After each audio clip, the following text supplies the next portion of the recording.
Ma femme a amené son patron millionnaire chez nous pour m'annoncer que j'élèverais son bébé secret, pendant qu'il financerait notre train de vie. Et si je refusais, son garde du corps m'enverrait à l'hôpital, et il me ferait accuser d'un crime grave. J'ai souri, je me suis retiré dans ma chambre pour prendre mon ancienne arme de service, j'ai lancé l'enregistrement sur mon téléphone, et je les ai laissés, avec arrogance, se condamner eux-mêmes à une peine de 10 ans de prison. La matinée a commencé comme n'importe quelle autre, dictée par la même routine familière, devenue plus instinctive que délibérée. En tant qu'ancien marine ayant servi plusieurs fois en Afghanistan, la discipline militaire m'est restée, même longtemps après mon retour à la vie civile. Mon entraînement matinal, un petit déjeuner rapide et riche en protéines, puis une plongée directe dans les tâches de la journée, tout était mécanique. Pourtant, sous la surface de ce jeudi parfaitement ordinaire, il y avait un sentiment troublant, une sensation primale et lancinante que quelque chose était sur le point de basculer violemment, bien que je ne puisse pas tout à fait identifier quoi. En y repensant, j'ai réalisé que ce sentiment était un avertissement. Mes tripes me hurlaient de faire attention, et j'aurais dû les écouter. Pendant des années, j'ai sincèrement cru que j'avais bâti une vie solide comme le roc, un mariage aimant, un emploi stable et bien rémunéré de chef de projet, et une belle maison sécurisante. Mais la vie a une sale manie de vous envoyer des coups bas au moment où vous vous y attendez le moins. Avec le recul, j'aurais dû remarquer les fissures microscopiques, avant que les fondations entières de ma vie ne s'effondrent. Mais le passé est immuable. Tout ce que l'on peut faire, c'est se préparer à l'impact lorsque l'onde de choc finit par frapper. Ce jour-là, j'ai été complètement pris au dépourvu par une trahison que je n'ai jamais vue venir. Pendant mon service au Moyen-Orient, j'ai survécu à 3 embuscades distinctes. Chacune m'a enseigné des leçons de survie cruciales, écrites dans le sang. Premièrement, rester alerte et anticiper les menaces. Malheureusement, j'ai complètement manqué les signes avec ma femme, Sarah, et son patron, Richard Vance. Deuxièmement, se mettre immédiatement à couvert. C'est ce que je finirai par faire en me retirant dans ma chambre, une fois le piège refermé. Enfin, développer un plan impitoyable pour s'extraire du danger. J'étais marié à Sarah depuis 8 ans. Nous avions 3 merveilleux enfants qui étaient le centre absolu de mon univers, notre fils aîné, Léo, qui avait 8 ans, et nos jumelles de 7 ans, Mia et Lily. Ma famille était tout pour moi, la seule raison pour laquelle je m'acharnais à faire des semaines de 50 heures. J'ai toujours essayé de m'assurer que le travail n'interférait pas avec nos week-ends. Nous vivions dans une spacieuse maison de 4 chambres, dans un quartier de banlieue agréable et calme. Nos 2 familles vivaient à proximité et rendaient souvent visite aux petits-enfants, et la sœur aînée de Sarah, Rachel, habitait à seulement 3 pâtés de maison. La vie semblait absolument parfaite, jusqu'à ce que les enfants commencent l'école à temps plein et que Sarah décide de retourner sur le marché du travail. Je l'ai soutenue complètement. J'aurais dû voir les signaux d'alarme, mais j'étais aveuglé par ma confiance absolue en sa loyauté. En l'espace de quelques mois, sa garde-robe s'est complètement transformée. Elle a commencé à s'habiller de manière beaucoup plus provocante, jupe plus moulante, décolleté plus plongeant, parfum cher que je ne lui avais pas acheté. Notre proximité physique s'est évanouie, remplacée par des épaules froides et une fatigue soudaine. Elle passait de plus en plus de temps au travail, prenant des appels tard le soir et des réunions d'urgence le week-end. Quand je l'ai gentiment interrogée sur ce changement, elle a balayé mes questions avec une irritation étudiée, prétendant que c'était une opportunité de carrière massive qui profiterait financièrement à notre famille. J'avais rencontré son patron, Richard Vance, plusieurs fois lors d'événements d'entreprise et de somptueuses fêtes de Noël. Il était l'associé principal de son cabinet d'avocats haut de gamme. Richard était arrogant, méprisant, et suintait ce genre de richesse héritée qui lui faisait croire que les lois de la gravité ne s'appliquaient pas à lui. Je ne lui ai jamais fait confiance. Les rares fois où j'ai rendu visite à Sarah à son bureau pour lui apporter le déjeuner, il semblait étrangement possessif, planant près de son bureau et paraissant visiblement réticent à la laisser quitter le bâtiment. Je n'avais pas prêté assez d'attention à la connexion toxique et grandissante entre ma femme et cet homme. Les choses se sont effondrées de manière spectaculaire, juste au moment où les jumelles terminaient leur première année. Les enfants passaient le week-end chez mes parents, et j'attendais avec impatience de raviver notre relation qui s'étiolait. J'avais acheté des steaks, une bonne bouteille de vin, et je prévoyais une soirée calme et romantique. Mais quand je suis rentré du travail ce vendredi soir, l'atmosphère dans la maison était morte. Sarah se tenait dans la cuisine, déjà habillée d'une superbe robe noire moulante, son maquillage impeccablement réalisé. Elle était incroyable, clairement prête pour une soirée chic. Waouh, tu es magnifique, ai-je dit en posant ma mallette et en desserrant ma cravate. Si j'avais su que nous avions un rendez-vous, je serais rentré plus vite. Donne-moi 5 minutes pour me doucher et me rafraîchir, et je serai prêt. Où allons-nous, ai-je demandé avec un sourire sincère. Sarah s'est tournée vers moi et, au lieu de me sourire en retour, elle a eu un sourire narquois. C'était un regard froid et calculateur qui déformait complètement son visage. Il ne correspondait pas à la femme que je pensais connaître. Nous n'allons nulle part, a-t-elle dit, sa voix étrangement calme et dépourvue d'affection. Moi, si. Mais pas avec toi. Je me suis figé, mon esprit luttant pour traiter les mots. Quoi? De quoi parles-tu, ai-je demandé, un nœud se formant dans mon estomac. J'ai un rendez-vous avec mon patron, Richard, a-t-elle déclaré aussi nonchalamment que si elle lisait une liste de courses. Et ce n'est que le début. À partir de maintenant, Marc, il y aura de nouvelles règles dans cette maison. Richard vient me chercher sous peu. Et je resterai avec lui dans sa suite pentouse du centre-ville, ce soir et demain. Je serai de retour dimanche après-midi. J'étais abasourdi. L'audace pure de cette déclaration m'a paralysé une seconde. De quoi diable parles-tu, ai-je crié, ma voix résonnant sur le carrelage de la cuisine. Calme-toi, a-t-elle répondu froidement en levant les yeux au ciel. C'est comme ça que ça va se passer. Je pars pour le week-end, et je reviendrai dimanche. Nous allons avoir un nouvel arrangement. N'importe quoi, ai-je aboyé, ma colère montant rapidement jusqu'à l'ébullition. Si tu crois que je vais supporter cette sale blague, tu te trompes lourdement. Si tu sors par cette porte avec lui, tu es fini. Ne prends même pas la peine de revenir. Non, Marc. Je reviendrai à la maison, a-t-elle contré en croisant les bras. Nous restons mariés, et je vivrai toujours ici. Je t'aime, mais j'ai besoin de plus que ce que tu peux m'offrir. Si tu rends les choses difficiles, c'est toi qui partiras. Et ce serait vraiment dommage que le père de nos enfants finisse brisé et pourrissant en prison. Asseyons-nous dans le salon, et je t'expliquerai les changements avant que Richard n'arrive dans 30 minutes. S'il doit te l'expliquer lui-même, tu aimeras encore moins. Elle parlait avec une confiance terrifiante, complètement détachée de la réalité de la bombe nucléaire qu'elle venait de larguer sur notre famille. Si ce con arrogant se pointe chez moi, il se fera botter le cul dans exactement 31 minutes, ai-je répondu en m'avançant vers elle. Tu ne voudras pas faire ça, Marc, a prévenu Sarah en reculant, mais en gardant son sourire narquois. Tu dois écouter ce qu'il peut te faire si tu ne coopères pas. Et il ne sera pas seul. Il aura Bruno avec lui, son chauffeur et garde du corps personnel. Bruno est grand. Il est méchant? Et il n'hésitera pas à t'envoyer aux soins intensifs si tu élèves ne serait-ce que la voix. Instantanément, l'atmosphère dans la pièce a changé. J'ai senti une sensation de danger douloureusement familière m'envahir.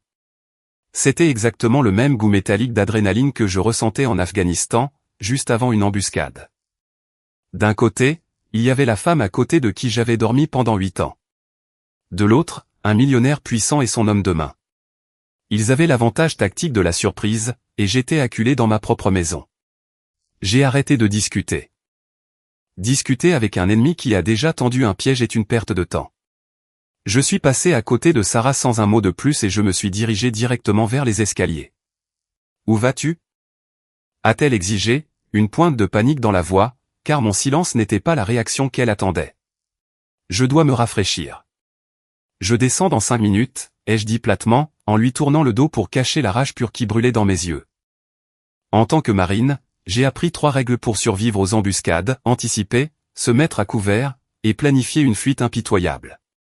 J'avais manqué la première règle avec Sarah et Richard, mais j'exécutais la deuxième en me retirant dans ma chambre pour établir une position fortifiée. Maintenant, il me fallait un plan. J'ai agi mécaniquement. J'ai enlevé mon costume de travail et je me suis changé pour des vêtements tactiques décontractés, un jean qui permettait une liberté de mouvement, et une chemise boutonnée sombre et ample. J'ai sorti mon smartphone, j'ai vérifié la batterie, j'ai ouvert l'application de mémo vocal, j'ai appuyé sur enregistrer, et je l'ai glissé dans la poche gauche de ma poitrine, en m'assurant que le microphone était exposé. Ensuite, je suis allé au fond de mon dressing. J'ai déplacé plusieurs boîtes jusqu'à atteindre une vieille et lourde boîte à chaussures marquée, Capitaine Monsieur T. Miller, USMC. À l'intérieur se trouvait une boîte verrouillée. J'ai récupéré la clé cachée, Collé sous une étagère, j'ai déverrouillé la boîte et j'ai sorti mon Beretta 9 mm de service des marines. L'acier froid du pistolet était un poids rassurant dans ma main. Il m'avait sauvé la vie au combat, et j'avais le sentiment écœurant qu'il allait le faire à nouveau. Alors que j'insérais en douceur le chargeur et que je chambrais une balle, j'ai entendu Sarah appeler du bas des escaliers. « Descends, Marc, ou tu le regretteras. »« J'arrive tout de suite. »« Serre-moi une bière. » ai-je crié en retour, ma voix parfaitement stable. J'ai glissé l'arme solidement derrière ma ceinture, dans le creux de mon dos, en tirant la chemise ample par-dessus pour la rendre complètement invisible. J'ai pris une profonde inspiration, laissant l'état d'esprit de combat prendre complètement le dessus. L'homme qui descendait ces escaliers n'était plus un chef de projet de banlieue. C'était un marine acculé. J'étais déterminé à la laisser parler, à utiliser des techniques d'interrogatoire et d'écoute active pour lui faire révéler chaque détail de leur plan dérangé sur bande. Quand je suis entré dans le salon, Sarah était assise élégamment à la table de la salle à manger. Elle avait un verre de vin blanc coûteux devant elle, et une bière fraîche était préparée pour moi. « Il était temps », a-t-elle ricané. « Il faut qu'on parle avant que Richard n'arrive. »« On dirait que tu as beaucoup de choses à dire, Sarah. »« Parle-moi de cette nouvelle réalité que je dois apparemment accepter », ai-je répondu en m'asseyant en face d'elle, gardant mes mains visibles et ma posture détendue. Elle s'est penchée en avant, essayant d'avoir l'air sincère. « Je veux que tu te souviennes que je t'aime plus que tout. Je veux vieillir avec toi, Marc, et je ne veux vraiment pas te faire de mal. Épargne-moi les belles paroles, les jeux coupés sèchement. Va droit au but. » Elle a paru offensée un instant, mais a rapidement retrouvé son attitude froide. « À partir de ce soir, les choses ont changé, et tu dois l'accepter. Richard et moi avons une liaison depuis près de 8 mois. Ça a commencé par des flirts innocents au bureau, et maintenant, nous sommes très, très proches. J'ai été flatté par son pouvoir et son attention, et finalement, ça a mené à plus. Clairement, tu n'as pas pensé aux conséquences catastrophiques de tout ça, ai-je dit, en gardant ma voix parfaitement neutre pour l'enregistrement. Je suis désolé, Marc, mais ça ne veut pas dire que je ne t'aime pas. Tu es toujours la personne avec qui je veux passer le reste de ma vie, a-t-elle répondu, complètement délirante. Bonne chance avec ça, ai-je marmonné. Pourquoi avouer maintenant? Pourquoi ne pas simplement continuer à mentir, comme tu le fais depuis 8 mois? Nous en avions assez de nous cacher, a-t-elle expliqué en prenant une gorgée délicate de son vin. Nous voulons profiter de notre relation ouvertement, coucher ensemble, voyager dans des complexes hôteliers, et passer du temps ensemble en tant qu'amants. Sans nous faufiler. La seule façon de le faire en toute sécurité, c'était que tu le saches et que tu l'acceptes. Accepter que ma femme soit une escorte de luxe, ai-je demandé. Non, Marc. Nous restons mariés. Tu dois juste accepter que je passerai beaucoup de temps avec Richard, que je resterai chez lui dans son Penthouse, que je voyagerai en Europe avec lui. Et que j'assisterai à des événements de la haute société. Ce sera incroyablement bon pour nous financièrement. Pense aux avantages. Il va nous payer des vacances de luxe, financer entièrement les comptes universitaires des enfants, et rénover notre maison au bord du lac. Si tu crois que je veux qu'un seul centime de ma vie soit payé avec cet argent sale, tu te mets le doigt dans l'œil, ai-je rétorqué, en m'assurant de ne pas crier. Je ne suis pas une croqueuse de diamants, Marc, a sèchement répliqué Sarah, soudainement en colère. Je suis un atout précieux pour son cabinet, et je suis fier d'être la maîtresse de Richard. Ça ne durera pas éternellement. Peut-être quelques années, et puis les choses finiront par revenir à la normale. Richard veut aussi être ton ami. Il croit sincèrement que nous pouvons me partager. Tant que tout le monde obtient ce qu'il veut. Il sait que je t'aime. Il pourrait même devenir un ami proche de la famille, comme un oncle pour nos enfants. Mon sang s'est glacé. La sociopathie pure de cette déclaration était stupéfiante. Il ne s'approchera jamais, jamais de mes enfants. Tu m'entends? Jamais. Et pourquoi diable voudrait-il se rapprocher de ma famille? Il n'a pas la sienne? Sarah a soupiré, l'air presque pitoyable. Richard est marié à une femme plus jeune, d'une famille très éminente et riche, mais elle a des problèmes de santé. Elle ne peut pas avoir d'enfants. Peut-être qu'il devrait adopter et rester loin des mariages des autres, ai-je suggéré. Richard veut ses propres enfants biologiques, un héritier pour son empire juridique, a répondu Sarah, ses yeux brillant d'un sentiment d'importance malsain. Il préférerait un fils, Mais il accepterait aussi une fille. Alors pourquoi n'utilise-t-il pas simplement une mère porteuse? Ai-je demandé, la poussant à révéler toute la profondeur de cette folie.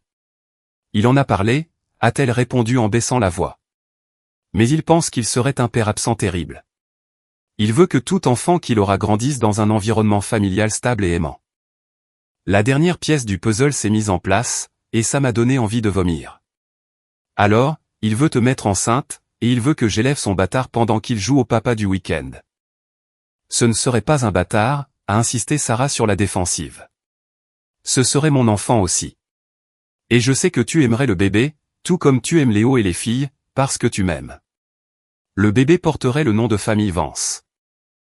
Et Richard nous verserait une énorme allocation mensuelle pour l'élever, couvrant absolument toutes les dépenses jusqu'à ce qu'il sorte diplômé d'une université de l'Ivy League. Es-tu enceinte en ce moment, ai-je exigé, la transperçant du regard. Non, a-t-elle répondu rapidement. Mais il veut que j'arrête de prendre ma pilule la semaine prochaine. Je lui ai dit que je voulais que tu sois entièrement d'accord avec ce nouvel arrangement d'abord. Ça ne fait que s'améliorer, ai-je marmonné en secouant la tête. Arrête de dire ça. A exigé Sarah, sa façade se fissurant. Je sais que tu es contrarié en ce moment, mais nous espérons tous les deux que tu finiras par te ranger à la logique de la situation. Avant que je ne puisse répondre avec le venin qui montait dans ma gorge, la sonnette a retenti. Ça a sonné comme un glas. Sarah a bondi, son visage s'illuminant d'une excitation écœurante, et s'est précipitée pour ouvrir la porte. Son patron, Richard Vance, est entré dans mon hall. Il a immédiatement passé son bras autour de sa taille et l'a embrassé profondément, juste devant moi. Ça ne fait que s'améliorer, ai-je répété à voix basse, en m'assurant que le téléphone dans ma poche captait chaque mot. Comment a-t-il pris la nouvelle, a demandé Richard à Sarah, sans même me regarder encore. Pas bien. Je pense que tu dois lui expliquer les conséquences, a répondu Sarah en s'écartant. Richard Vance était un homme grand, légèrement en surpoids, d'une 50aine d'années, avec des cheveux grisonnants parfaitement coiffés et un costume sur mesure qui coûtait plus cher que ma première voiture. Il est entré dans le salon, dégageant la confiance suffocante d'un homme à qui on n'a jamais dit non de sa vie. Il s'est approché de mon espace personnel. « Monsieur Miller, nous devons parler », a-t-il dit fermement, en me regardant de haut. « Parler ? Je devrais vous jeter par cette fenêtre, ai-je rétorqué en me levant lentement. Richard a souri, totalement imperturbable. Vous pouvez certainement essayer, mais mon chauffeur, Bruno, est juste dehors. Il sera sur vous avant même que vous ne puissiez lever le poing. Vous mangerez à la paille aux soins intensifs ce soir, puis vous vous réveillerez dans une cellule de prison. Alors ? Pourquoi ne pas être un garçon intelligent et vous rasseoir ? J'ai jeté un coup d'œil par-delà Richard et j'ai vu la silhouette massive d'un homme debout sur mon porche. Il ressemblait à un linebacker professionnel. J'ai soupiré lourdement, jouant le rôle du mari vaincu, et je me suis rassis à contre-cœur. Parfait. Maintenant, nous pouvons parler comme des gens civilisés et raisonnables, a dit Richard en prenant le fauteuil en face de moi. Votre femme a gracieusement accepté d'être mon assistante personnelle, ce qui inclut quelques responsabilités intimes supplémentaires. Nous avons profité de notre relation pendant 8 mois. Mais nous en avons assez de nous faufiler dans les hôtels. Vous deux aurez un nouvel arrangement. Je m'occuperai des besoins de Sarah la plupart du temps, dans mon pantouse ou au bureau, mais occasionnellement, je viendrai chez vous quand vous ne serez pas là. Vous croyez sérieusement que je vais accepter ça ? Je demanderai le divorce demain avant de supporter cette merde absolue, ai-je sèchement répliqué. Richard s'est penché en avant, ses yeux se plissant en fente froide. Monsieur Miller, je vous suggère fortement de reconsidérer cette réaction émotionnelle. Je suis un avocat très puissant, le chef du plus grand cabinet de cette ville. Je possède des juges. Je joue au golf avec le procureur de district. Si vous essayez de divorcer, je m'assurerai personnellement que vous perdiez absolument tout, votre maison, vos économies, et surtout, vos enfants. Je vous noierai sous les frais de justice jusqu'à ce que vous soyez en faillite. Vous paierez une pension alimentaire exorbitante pendant qu'elle continuera à jouir d'une vie de luxe avec moi. Si vous me poussez, vous pourriez même finir en prison pour des accusations fabriquées. Vous perdrez votre travail, et votre famille et vos amis vous tourneront le dos. Je suis resté assis, forçant mon visage à paraître abasourdi et terrifié, réalisant jusqu'où ces deux psychopathes étaient prêts à aller. Richard pensait m'avoir complètement acculé. Il m'avertissait ouvertement que toute tentative de riposte entraînerait une destruction totale. Soyez un bon garçon, Mark, et acceptez simplement ce nouvel arrangement, a conclu Richard en se penchant en arrière avec un sourire satisfait. Votre femme est une assistante spectaculaire. Je me suis tourné vers Sarah, qui observait l'échange avec un intérêt détaché. Pourrais-tu vraiment me faire ça? Détruire ma vie, ai-je demandé. Je ne le veux pas, Mark, a-t-elle répondu en feignant la sympathie. Mais je n'aurai pas à le faire si tu coopères. Avec le temps, cela semblera complètement normal, et tu n'y penseras même plus à deux fois. Toujours en état de choc simulé, je les ai regardés se lever et se diriger vers la porte. Juste au moment où Richard atteignait la poignée, je me suis levé. Avant que vous ne partiez, j'ai quelque chose à dire, ai-je déclaré, ma voix abandonnant sa façade de peur. Richard s'est arrêté, levant les yeux au ciel de manière dramatique. Faites vite. Nous avons une réservation pour le dîner. Je vais me verser un verre bien tassé pour pleurer la mort de mon mariage, ai-je commencé en arpentant lentement la pièce. Et puis, je vais appeler votre femme, Madame Vance, et lui raconter chaque détail sordide de cette liaison. Ensuite, je vais appeler la sœur de Sarah, Rachel, et lui demander d'aller informer vos parents, Sarah. Richard s'est raidi, sincèrement surpris. Ce n'était pas la soumission brisée qu'il avait scénarisée. Qu'est-ce que vous venez de dire, bon sang, a-t-il aboyé. L'ignorant, j'ai continué ma contre-attaque psychologique. Demain matin, je ferai changer toutes les serrures de cette maison par un serrurier. Ensuite, je descendrai la rue et j'inviterai Chloé à dîner et à danser. Elle me drague depuis des mois, et jusqu'à présent, je n'y aurais même pas pensé. Mais puisque nous avons de nouvelles règles. Les choses ont changé. Sarah semblait sincèrement outrée, son hypocrisie éclatant au grand jour. Mark, tu ne peux pas faire ça. J'ai continué sans relâche. Quand tu reviendras dimanche, Sarah, tu trouveras tous tes vêtements, tes bijoux et tes affaires empilés dans le jardin. Je te suggère de les ramasser avant que les arroseurs automatiques ne se déclenchent à l'aube. Richard est devenu violemment rouge de colère, serrant les poings alors qu'il réalisait que ces menaces de Dieu Tout-Puissant n'avaient aucun effet sur moi. Une dernière chose, ai-je ajouté en regardant directement dans les yeux de Richard. Lundi matin, je rencontrerai l'avocat en divorce le plus agressif que je puisse trouver. Je demanderai le divorce pour infidélité, et je vous nommerai explicitement, Richard Vance. Comme co-défendeur. Je vous poursuivrai également au civil pour aliénation d'affection et pour avoir violé les politiques de ressources humaines de votre propre cabinet. Même si vos juges corrompus rejettent les poursuites, les dépôts publics vous embarrasseront. Détruiront votre réputation immaculée, et humilieront la famille de votre riche épouse. Richard a explosé. Il a jeté le sac de voyage de Sarah contre le mur avec un grand fracas et a traversé la pièce en trombe, se plantant juste devant moi et me piquant violemment le torse de son doigt épais. J'ai planté mes pieds au sol, résistant à l'envie de lui briser immédiatement le bras. Écoutez-moi, espèce d'idiot pathétique. A-t-il ricané, de la salive volant de sa bouche. Vous n'avez aucune idée de qui vous avez affaire. Je suis Richard Vance. Je pourrais détruire votre existence légalement en un après-midi. D'ici à ce que j'arrive à mon hôtel ce soir. Je pourrais vous faire arrêter pour de fausses accusations de violence domestique. Vous croyez pouvoir me combattre? Vous êtes un insecte.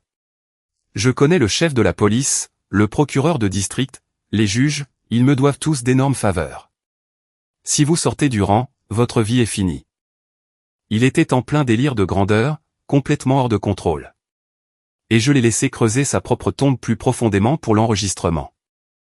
Si vous osez ne serait-ce que regarder une autre femme demain, la police vous arrêtera. Ils trouveront 1 kilo de drogue cachée dans le coffre de votre voiture. Et vous passerez les 10 prochaines années à pourrir dans un pénitencier fédéral. Aucun avocat dans cet état n'acceptera votre affaire contre moi, et je coucherai toujours avec votre femme pendant que vous mangerez de la nourriture de prison. Vous me comprenez, espèce d'idiot? Je vous crois, ai-je répondu, ma voix dégoulinant d'un sarcasme glacial. Richard m'a fusillé du regard, le visage violet. Montrez un peu de respect, bon sang. Appelez-moi monsieur ou maître Vance. Une insulte de plus et Bruno va venir ici et vous apprendre quelques manières permanentes. Il a tenté d'appuyer son propos en me lançant un coup de poing maladroit et arrogant au visage, mais j'étais un marine entraîné au combat.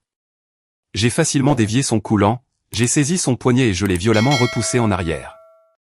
Il a trébuché sur le tapis et est tombé lourdement sur le canapé. Sarah a crié et s'est précipitée à ses côtés.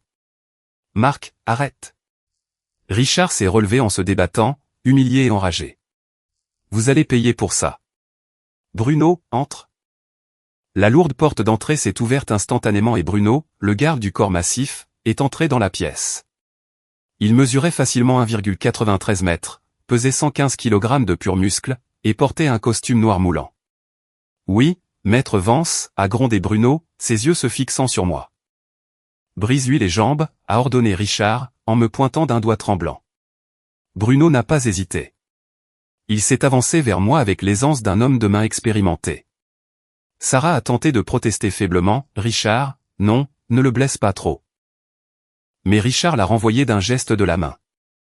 Je m'attendais à une violence extrême dès que Sarah a mentionné le garde du corps. Je suis resté sur mes positions, adoptant une posture défensive. Bruno a lancé un énorme crochet du droit visant ma tempe. J'ai esquivé vers l'intérieur, me préparant à l'impact d'un coup secondaire, mais son coup de gauche a heurté ma pommette. La douleur a explosé sur mon visage, chaude et aveuglante. J'ai reculé en titubant, sentant le goût du cuivre dans ma bouche, me demandant brièvement si je devrais remplacer le parquet à cause du sang. Bruno a hésité une fraction de seconde, surpris que je ne sois pas tombé, et a regardé Richard pour confirmation. « Mets-le à terre, Bruno !» a crié Richard.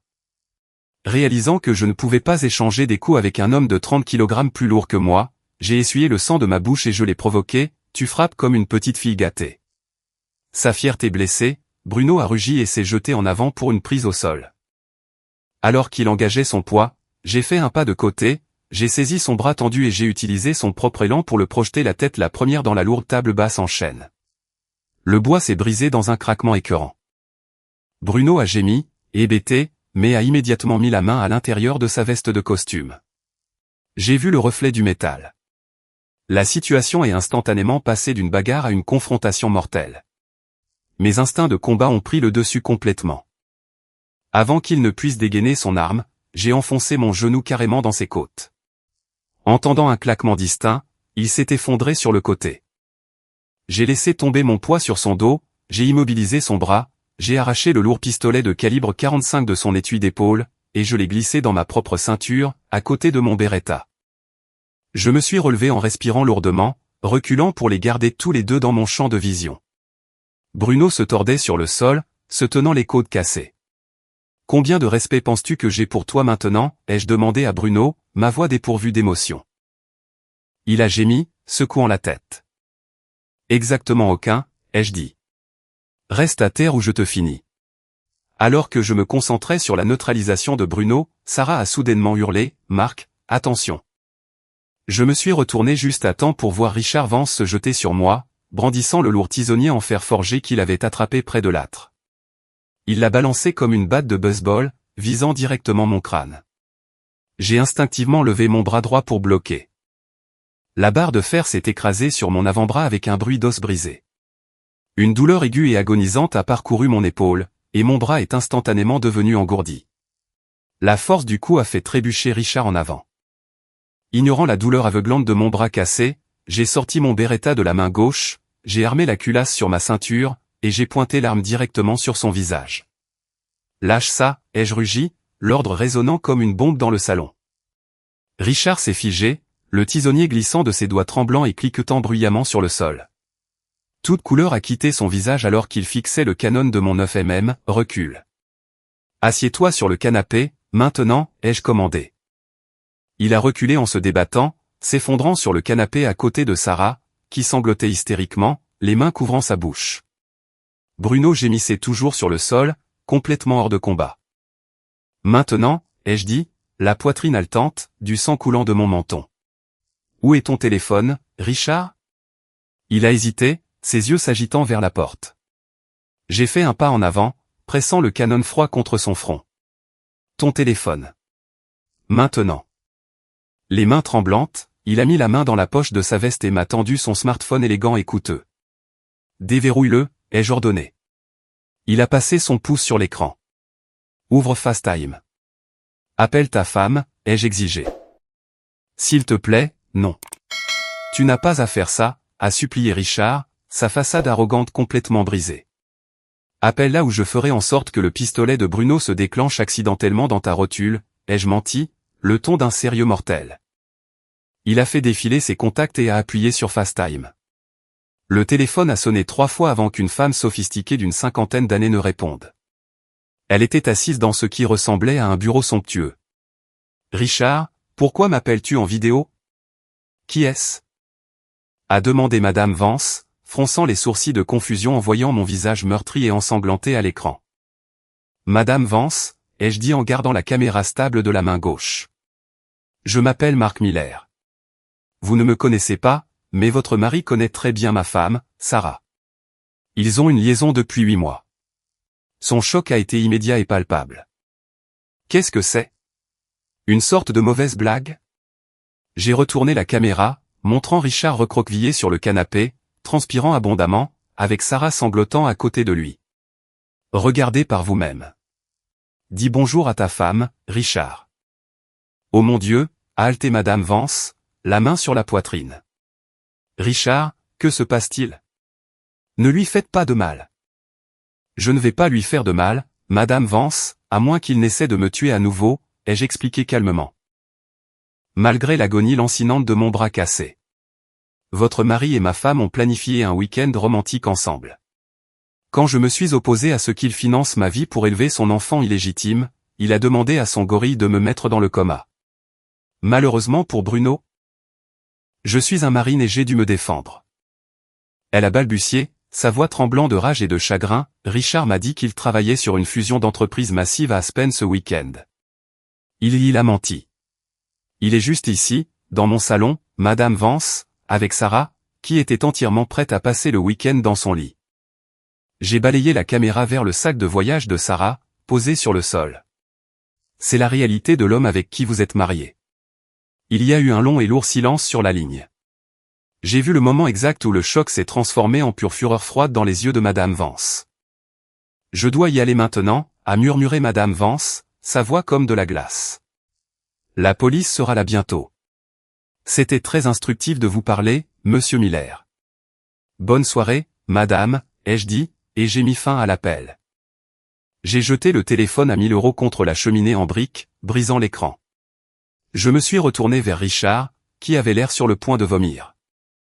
Eh bien, maintenant ta riche épouse est au courant de tes petits projets parallèles. Qu'est-ce que tu comptais faire si je lui disais? Envoyer Bruno et tes flics corrompus après moi, c'est ça? Richard n'a pas répondu. Il était trop concentré à se tenir la poitrine, en hyperventilation. Je vais être très clair, Richard, ai-je dit, ma voix baissant jusqu'à un grognement bas et dangereux. Si jamais tu envoies quelqu'un après moi ou ma famille à nouveau, je les détruirai, et ensuite, je viendrai pour toi. Tu comprends? Il a hoché la tête frénétiquement, pâle et en sueur. Soudain, une odeur nauséabonde a envahi l'air. J'ai baissé les yeux et j'ai remarqué une tache sombre s'étalant sur le devant de son pantalon coûteux. Tu viens sérieusement de te pisser dessus, ai-je demandé, me moquant de lui. Sarah avait l'air horrifiée, regardant l'homme pathétique et lâche pour qui elle avait été prête à détruire sa famille. La tension dans la pièce était épaisse, suffocante. Sarah, ai-je dit, mon ton plus froid que l'Arctique. Apporte-moi ma mallette de travail. Nerveusement, elle s'est levée, a marché jusqu'au couloir sur des jambes tremblantes, et a récupéré ma mallette en cuir. Elle me l'a tendue, en évitant mes yeux. Ouvre-la, ai-je ordonné. Elle a tâtonné avec les fermoirs et l'a ouverte, révélant mon ordinateur portable de travail et quelques dossiers. Sors l'ordinateur portable et pose-le par terre, ai-je instruit. Elle s'est exécutée. Gardant mon arme pointée sur Richard, je lui ai demandé, est-ce que c'est l'ordinateur que tu comptais utiliser pour y planter des fichiers illégaux, pour me piéger et prendre mes enfants? Richard est resté d'un silence de mort, son visage vidé de tout sang. Je n'ai pas attendu de réponse. J'ai visé mon Beretta au centre du clavier de l'ordinateur portable et j'ai tiré 2 fois. Le rugissement assourdissant des balles de 9 mm à l'intérieur de la maison était un chaos absolu. L'écran a volé en 1 million de morceaux, du plastique et des étincelles volant dans l'air.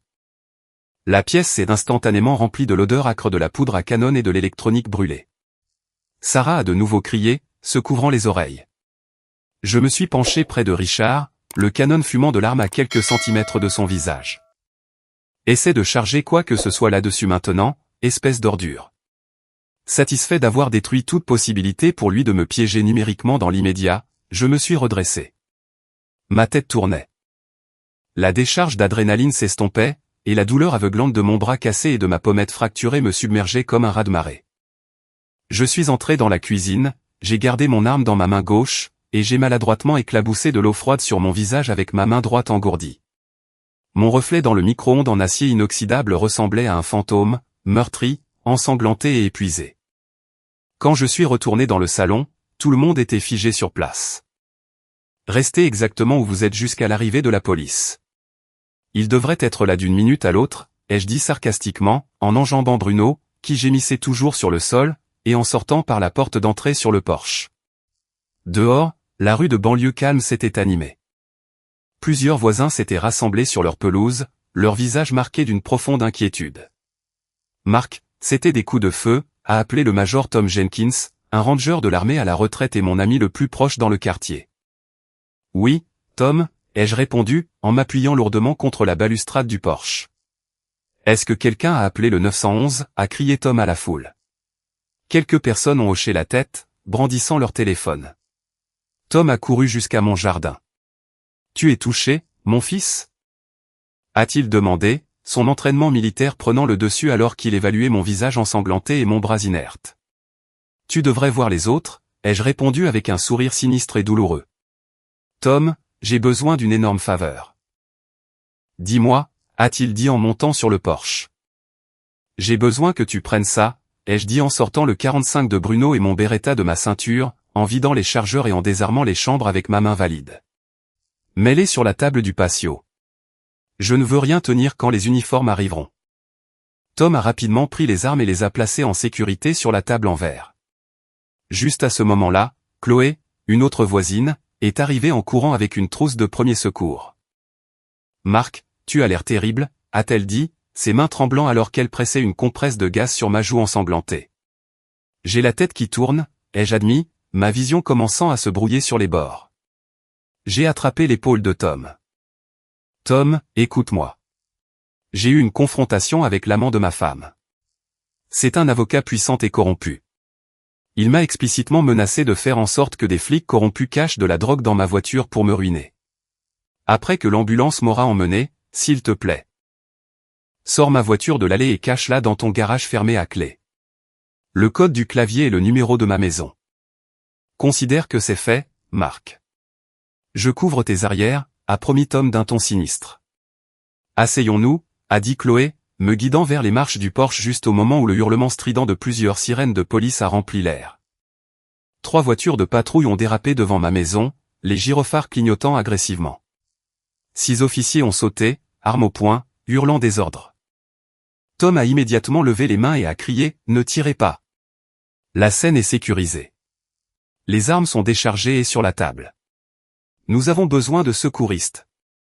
2 ambulances se sont garées juste derrière les voitures de police.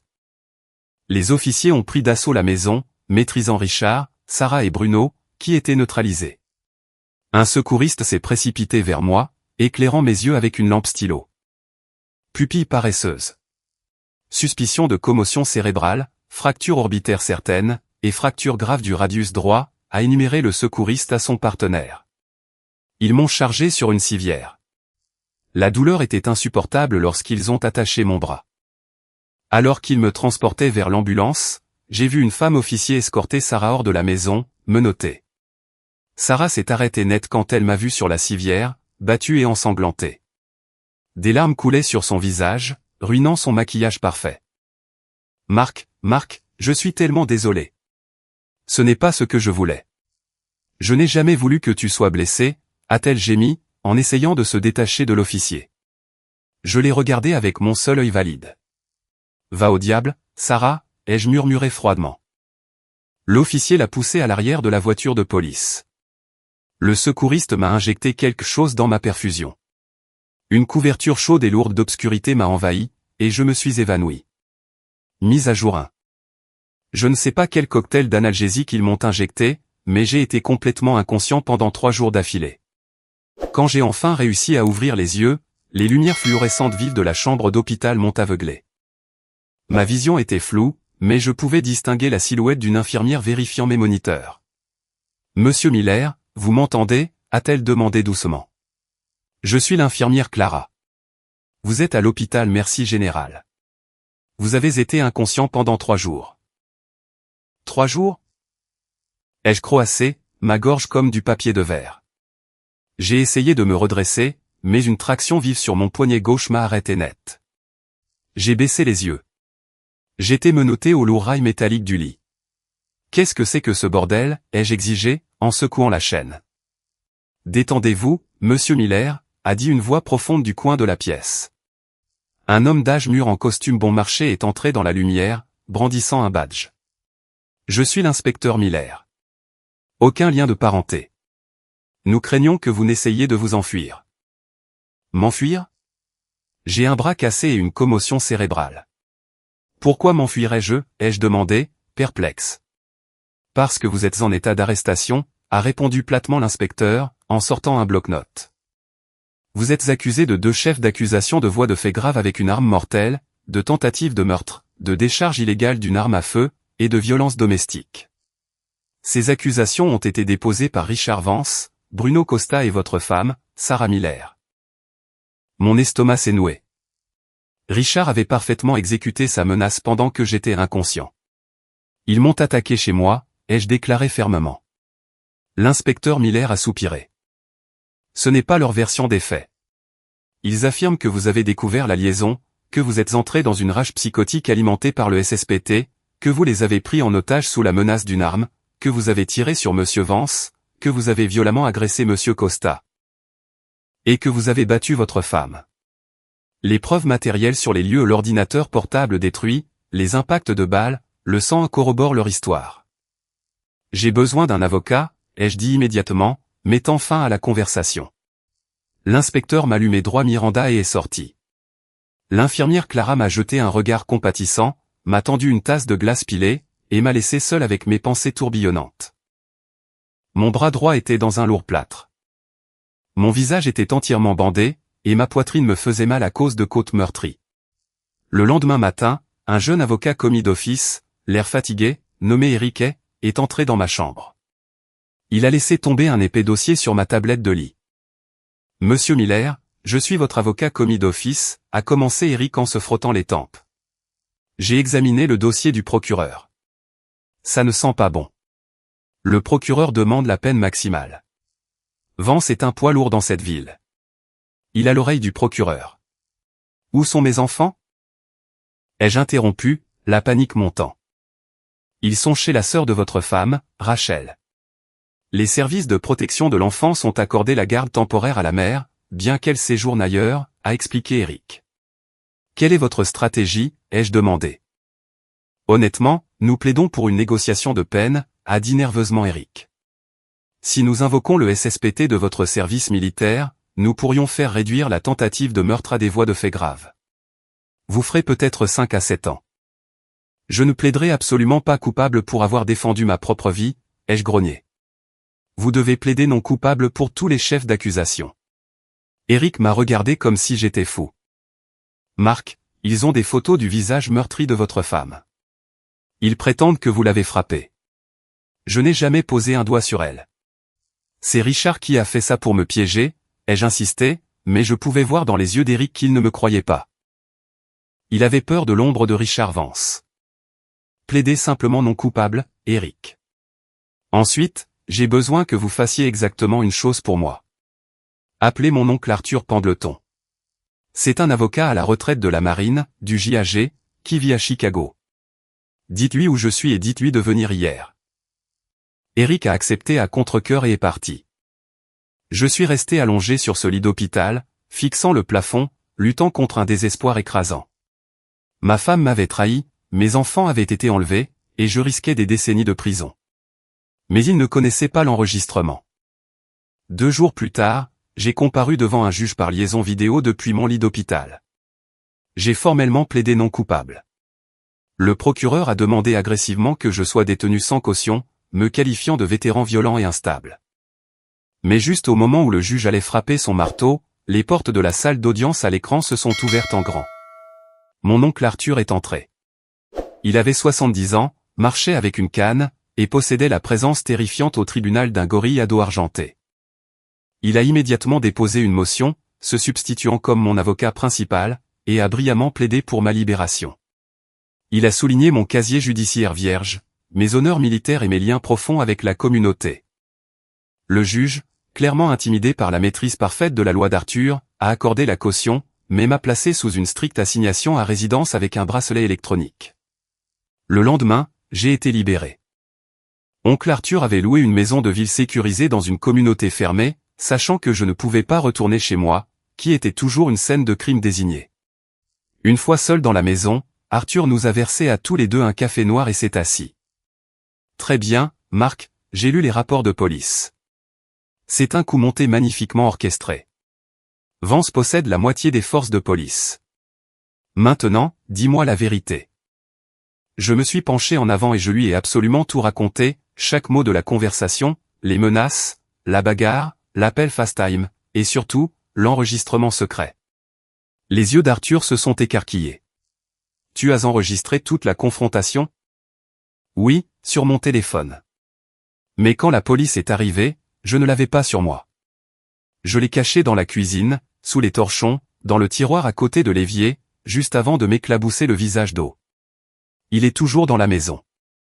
Arthur a souri, un sourire prédateur et terrifiant. Mon fils, tu viens de me donner les clés du royaume. Mais nous avons un problème majeur. La police a rendu la maison à Sarah. Si nous demandons le téléphone par le biais de la communication des pièces, les sbires de Vance iront le trouver et le détruiront. Il nous fallait un plan. Plus tard dans la nuit, mon voisin, le major Tom, a appelé mon nouveau téléphone prépayé. Marc, les choses deviennent bizarres autour de ta propriété, a rapporté Tom. Il y a 2 nuits, j'ai surpris 2 types habillés en noir en train d'essayer de forcer la serrure de ta porte de garage. Je suis sorti avec mon berger allemand et une batte de baseball. Ils ont eu peur et sont partis dans un SUV noir. La nuit dernière, j'ai vu le même SUV garé devant. Sarah leur parlait. Ils regardaient spécifiquement l'endroit vide où ta voiture se gare habituellement. J'ai transmis l'information à Arthur. Il a fait vérifier les plaques par un ancien contact. Le SUV appartenait à Unique Service, une société d'enquêteurs privés douteuse, dirigée par 2 anciens flics déchus, tous 2 à la solde de Richard Vance. Vance essaie de cacher la drogue dans ta voiture, exactement comme il l'a menacé, a déduit Arthur. Dieu merci, ton voisin a caché le véhicule. Nous avons besoin de ce téléphone, Arthur. Maintenant, ai-je dit.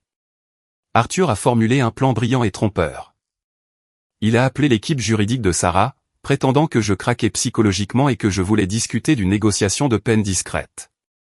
Sarah, probablement incitée par Richard à obtenir une victoire rapide, a accepté, mais a insisté pour que l'un des avocats associés de Richard, un jeune nommé Gordon, soit présent. Le lendemain, à 18h, Arthur est arrivé chez moi. Il portait un micro caché pour que je puisse écouter depuis la maison de ville. Sarah l'a accueilli chaleureusement, jouant parfaitement la victime. Ils se sont assis dans le salon. Gordon a immédiatement sorti un magnétophone. Allons droit au but, maître Pendleton, a dit Gordon avec arrogance. Votre client risque 30 ans. Nous sommes prêts à recommander une peine plus légère s'il plaide coupable des accusations de voies de fait et signe la garde exclusive des enfants. Arthur a magnifiquement joué le rôle du vieil avocat vaincu. C'est une tragédie, vraiment. Marc a toujours été un homme bon. Je pense que le choc de la liaison a simplement fait vaciller son esprit. Il divague sur des complots et des preuves fabriquées. Eh bien, les preuves contre lui sont accablantes, a répondu Gordon d'un air suffisant. Monsieur Vance est un homme très indulgent, mais il ne tolérera pas un long procès qui traînerait son nom dans la boue. Je comprends, a soupiré lourdement Arthur. J'essaierai de lui faire entendre raison. Mais avant de partir, Sarah, les enfants manquent vraiment à Marc. Il voulait que je vous demande si vous le laisseriez leur parler en FaceTime, juste une fois. Absolument pas, a sèchement répliqué Sarah. Pas avant qu'il ne signe les papiers. Très bien, a dit Arthur en se levant lentement, s'appuyant lourdement sur sa canne. Ça vous dérange si je prends un verre d'eau avant de repartir? J'ai la gorge terriblement sèche. Allez-y. La cuisine est juste là, a dit Sarah d'un ton dédaigneux, complètement inconsciente. Grâce au micro, j'ai entendu les pas d'Arthur entrer dans la cuisine. J'ai entendu la porte du réfrigérateur s'ouvrir, puis le son distinct du tiroir qui coulisse. Un bruissement de tissu, une pause. Je l'ai, a murmuré Arthur dans son micro de revers. Il a versé l'eau, est retourné dans le salon, les a remerciés pour leur temps, et est sorti par la porte d'entrée avec l'arme ultime confortablement installée dans la poche de sa veste. Mise à jour 2. Arthur n'a pas ramené le téléphone à la maison de ville. Il a conduit directement à Digital Analysis Solutions, DAS, une société de technologie forensique indépendante et hautement sécurisée en qui il avait confiance. 2 jours plus tard, nous étions assis dans le bureau de DAS. Le technicien en chef, un type nommé David, a remis à Arthur un disque dur sécurisé. Nous avons tout extrait, a expliqué David. L'enregistrement audio est impeccable. Il capture toute la confrontation de 45 minutes, chaque menace, chaque confession. Nous avons également récupéré les métadonnées. Et l'ordinateur portable détruit, a demandé Arthur. C'est là que ça devient intéressant, a souri David. Lorsque nous avons synchronisé les données cloud de votre téléphone, nous avons trouvé une anomalie massive. Exactement 10 minutes après que la police vous a arrêté, alors que vous étiez inconscient dans l'ambulance. Une adresse IP distante a tenté de forcer le téléchargement d'un dossier IP sur votre ordinateur portable, via votre réseau domestique. Parce que vous avez tiré sur l'ordinateur, le téléchargement a échoué et a été redirigé vers la file d'attente cloud en arrière-plan de votre téléphone. Qui avait-il dans le dossier, ai-je demandé, le cœur battant. 27 images hautement illégales, du matériel d'exploitation infantile, a dit sombrement David. Ils n'essayaient pas seulement de vous faire accuser de voies de fait, Marc. Ils essayaient de garantir que vous ne verriez plus jamais l'extérieur d'une cellule de prison, et de s'assurer que vous seriez tué par des détenus. Une rage froide et meurtrière m'a envahi. Richard Vance n'était pas seulement arrogant. Il était le mal à l'état pur. Et Sarah était complètement complice. Nous les tenons, a dit doucement Arthur, ses yeux brûlants d'une fureur juste. Nous les tenons, morts ou vifs. Une semaine avant l'audience préliminaire, j'ai reçu un appel inattendu du garde à l'entrée de ma communauté. Monsieur Miller, votre femme est à l'entrée. Elle dit que c'est urgent. J'ai immédiatement appelé Arthur. Elle est là. Qu'est-ce que je fais? Laisse-la entrer, a commandé Arthur. Elle devient désespérée. Vance panique probablement parce que je n'ai pas encore déposé les papiers de négociation de peine. Sois poli. Offre-lui un verre. Et pour l'amour de Dieu, enregistre chaque syllabe. J'ai installé mon téléphone sur la table basse, j'ai appuyé sur enregistrer et je l'ai dissimulé derrière une pile de magazines juridiques. J'ai rapidement rangé le salon, j'ai vérifié mon apparence, et j'ai ouvert la porte quand elle a frappé. Sarah était incroyable, portant un pull en cachemire rose pâle et une jupe. Elle utilisait son arme ultime, son charme. Entre, Sarah, ai-je dit en gardant mes distances. Tu as l'air en forme, Marc, a-t-elle dit en regardant mon visage en voie de guérison et mon bras en écharpe. Tu m'as manqué. Pourquoi es-tu là, Sarah, ai-je demandé en m'asseyant en face d'elle. Elle a soupiré, baissant les yeux sur ses mains. Marc, malgré tout, je tiens encore à toi. Je n'ai jamais voulu que ça aille si loin. Je pensais que tu accepterais simplement l'arrangement de Richard. Nous aurions pu avoir tellement d'argent. Désolé d'avoir ruiné ton petit compte de fées tordues, ai-je répondu sèchement. Ce n'était pas mon plan. C'était celui de Richard, a-t-elle admis, jetant son amant sous le bus à la seconde où les choses sont devenues stressantes. Il pensait qu'il pouvait simplement t'intimider pour que tu te soumettes, comme il le fait avec tout le monde. Où sont mes enfants, Sarah, ai-je exigé. Ils sont en sécurité avec Rachel. Mais Marc, tu dois m'écouter. Richard est furieux. Il a engagé des hommes pour trouver ta voiture, mais elle a disparu.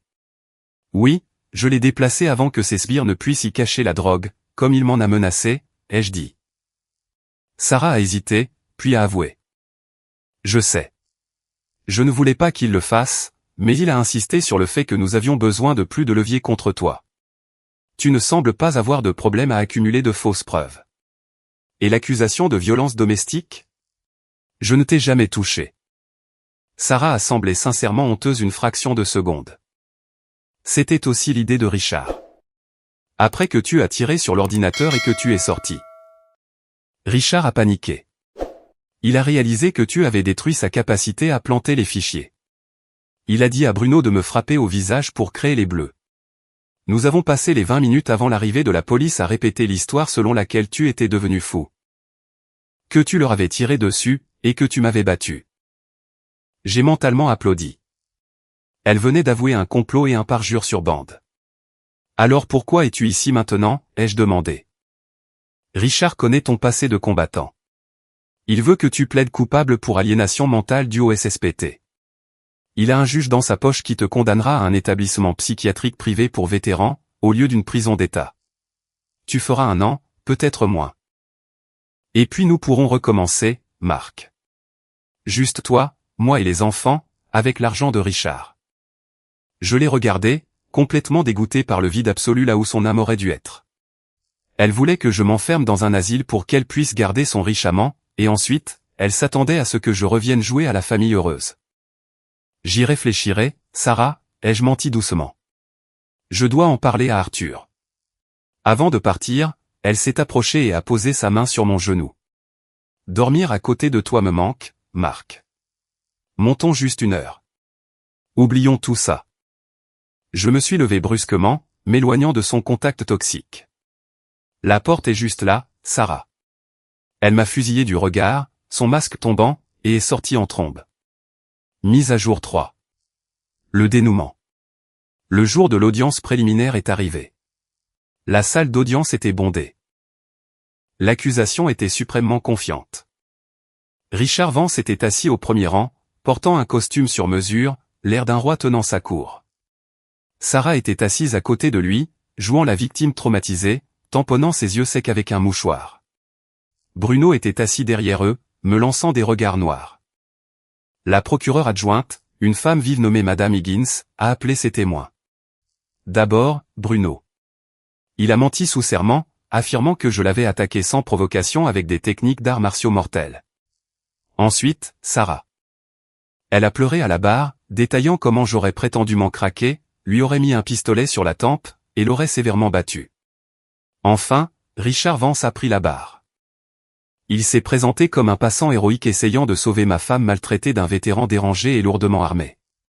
Quand ce fut le tour d'Arthur de contre-interroger, il n'a pas attaqué leurs histoires. Il s'est approché de chacun d'eux et a posé une seule question retentissante. Jurez-vous, sous peine de parjure, que le témoignage que vous venez de fournir est la vérité absolue et sans fard? Tous les 3 ont répondu avec arrogance, oui. Quand l'accusation a terminé, la procureure a demandé avec suffisance au juge de me renvoyer devant le tribunal pour tous les chefs d'accusation. Arthur s'est levé lentement, boutonnant sa veste de costume. Votre honneur, la défense souhaite présenter une pièce à conviction vidéo et audio. Cette bande est entièrement disculpatoire et prouve l'innocence absolue de mon client. La procureure a immédiatement bondi. Objection, votre honneur. C'est un procès par surprise. Cette preuve n'a pas été communiquée lors de la communication des pièces. Il y a une raison très spécifique à cela, votre honneur, a tonné Arthur, sa voix remplissant la pièce. La défense a des craintes crédibles et documentées concernant la corruption profonde et le parti pris au sein du bureau du procureur de district, et, très franchement, au sein même de ce tribunal. Nous craignons que la preuve ne soit illégalement supprimée ou détruite. La salle d'audience a éclaté en murmures. Le juge, un homme plus âgé nommé le juge Harrison, a frappé son marteau, son visage devenant rouge. Maître Pendleton, vous êtes sur un terrain extrêmement glissant. Accusez-vous ce tribunal de corruption, a exigé le juge Harrison. Je déclare un fait, votre honneur. La preuve de la corruption du procureur de district est sur la bande, a répondu calmement Arthur. Alors, l'avocat se joindra à moi dans mon bureau, immédiatement, a ordonné le juge Harrison en se levant. J'examinerai cette bande en privé et je déterminerai son admissibilité. Non, votre honneur, nous ne le ferons pas, Arthur a refusé catégoriquement, choquant tous les avocats de la pièce. Pardon, a rugi le juge. La défense ne vous fait pas confiance pour être impartial en privé, votre honneur. Nous exigeons que la bande soit jouée en audience publique, pour le procès-verbal. Vous êtes à 2 doigts d'un outrage au tribunal, maître Pendleton. Pouvez-vous prouver cette accusation scandaleuse de parti pris? Je le peux, votre honneur, a dit Arthur en s'approchant de la barre.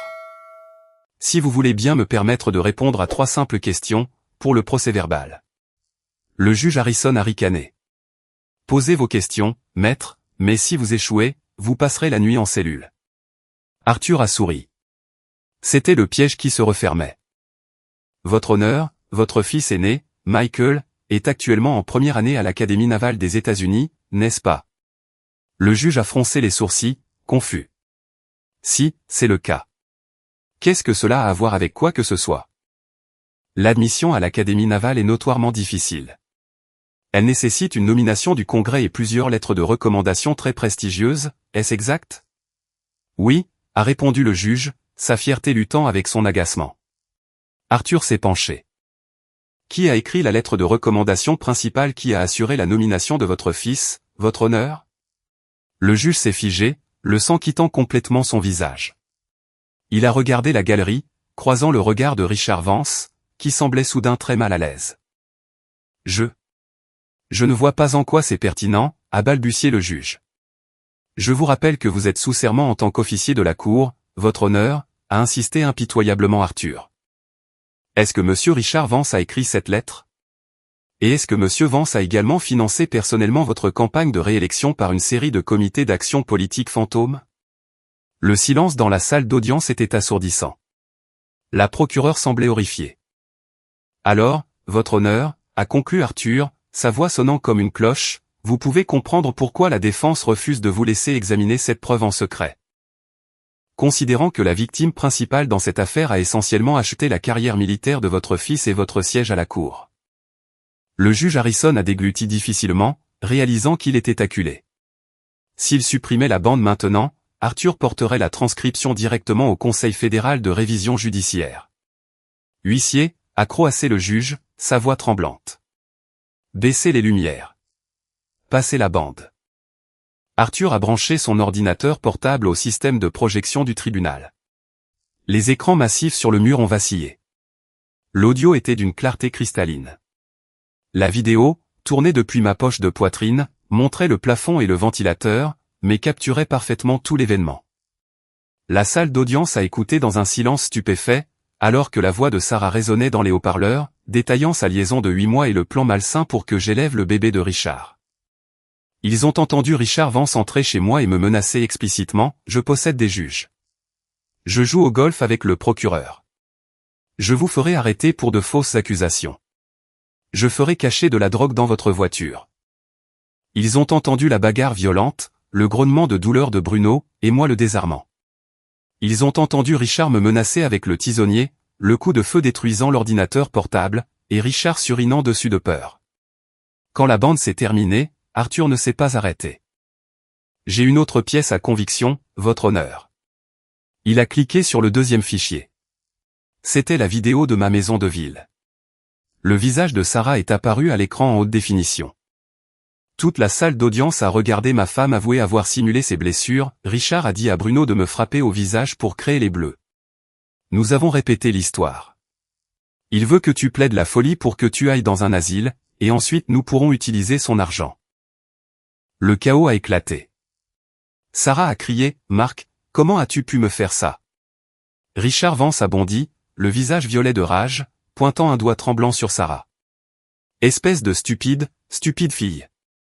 Tu l'as laissé t'enregistrer. » La procureure adjointe, Madame Higgins, a littéralement laissé tomber son stylo. Elle s'est levée, a regardé le juge, a regardé Richard Vance, puis a éclaté en sanglots de pure panique professionnelle. Elle a attrapé sa mallette et a pratiquement couru hors de la salle d'audience. Le juge Harrison a frappé frénétiquement son marteau, mais il ressemblait à un homme regardant un incendie. Ordre. Ordre dans la cour. La séance est suspendue. Mise à jour 4. Les conséquences. Les retombées ont été nucléaires.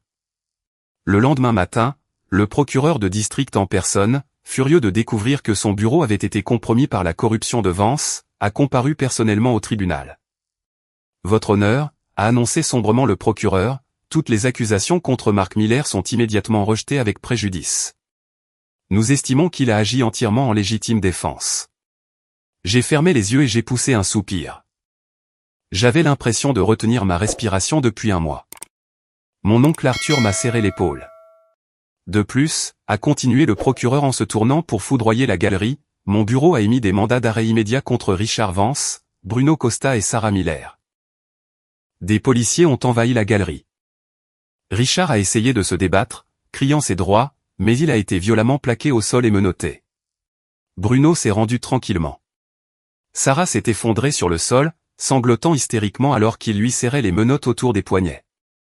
Ils ont été accusés d'une liste massive de crimes, complot en vue de commettre un parjure, corruption de fonctionnaires, voies de faits graves, fausses déclarations à la police, obstruction à la justice, et tentative de falsification de preuves. Le procès des trois a été un cirque médiatique. Le procureur a utilisé les analyses forensiques de DAS pour prouver que Vance avait engagé les enquêteurs privés pour planter le matériel d'exploitation infantile sur mon ordinateur portable. Les deux anciens flics ont immédiatement dénoncé Vance pour se sauver. Face à des preuves accablantes, Sarah et Bruno ont tous deux négocié une peine et ont accepté de témoigner contre Richard Vance. Richard, aveuglé par son propre narcissisme, a plaidé non coupable. Ce fut la plus grande erreur de sa vie. Un jury a délibéré moins de 2 heures avant de le déclarer coupable des 14 chefs d'accusation. Richard Vance a été radié du barreau. Son cabinet s'est effondré. Sa riche épouse a divorcé et a pris la moitié de ses actifs restants. Et il a été condamné à 11 ans dans un pénitencier d'État à sécurité maximale. Bruno Costa a été condamné à 7 ans. Sarah, malgré sa coopération, a été condamnée à 5 ans dans un établissement correctionnel pour femmes pour son rôle dans le parjure et la tentative de coup monté. Quant à moi, j'ai demandé la garde exclusive de mes 3 enfants, et elle m'a été accordée immédiatement. J'ai finalisé le divorce, privant Sarah de toute prétention sur mes biens en raison de ses condamnations pénales contre moi. La vie est paisible maintenant. Les enfants s'épanouissent, bien que leur mère leur manque. Je leur ai simplement dit qu'elle avait fait de très mauvais choix et qu'elle devait s'absenter pendant un certain temps. Le Major Tom vient pour des barbecues tous les week-ends, et oui, j'ai finalement emmené Chloé dîner et danser. Faites toujours confiance à votre instinct, et n'acculez jamais, jamais un marine.